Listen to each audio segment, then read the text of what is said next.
Just after midnight on November 5, 1912, South Nashville residents awoke to the sound of 25 million gallons of water rushing through their neighborhood, lifting houses off their foundations and carrying them away, leaving some people climbing trees to escape the flood, and others swept from their homes while still in their beds. The city's water reservoir, located on 8th Avenue, had a rupture in its southeastern wall, caused by oversaturation of the ground, which led to weakening of the soil. Unable to hold the weight of the wall, the ground gave way to release the water held behind.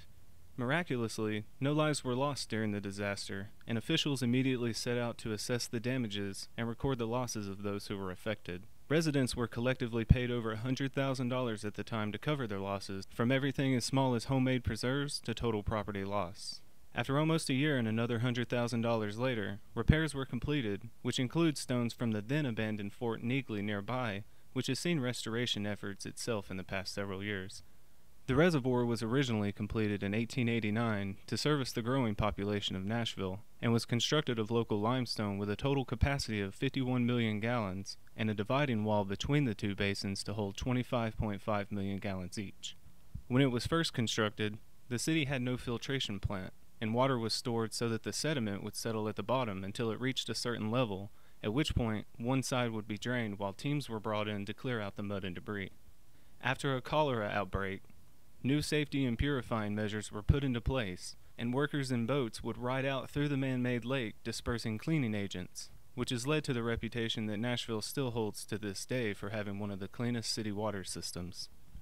Today, you can see the repair work done on the southeastern wall of the reservoir, which is still used as Nashville's water supply. The structure and the gatehouse built to house the caretaker have also seen restoration over the years, as the city plans to continue using the reservoir for years to come. The grounds since the disaster are now regularly checked for any signs of sloping and potential dangers. What was once an open-air reservoir that allowed ducks to occupy it and even locals to row boats in is now covered and more secure than its early days. Some of Nashville's history is forgotten or looked over, and the flood disaster of 1912 is one of them. I hope you enjoyed this and learned something you might not have known. If you did enjoy it, let me know by clicking the thumbs up button below and subscribing if you want to see more forgotten Tennessee history that is otherwise looked over, and share to anyone you think might also enjoy it.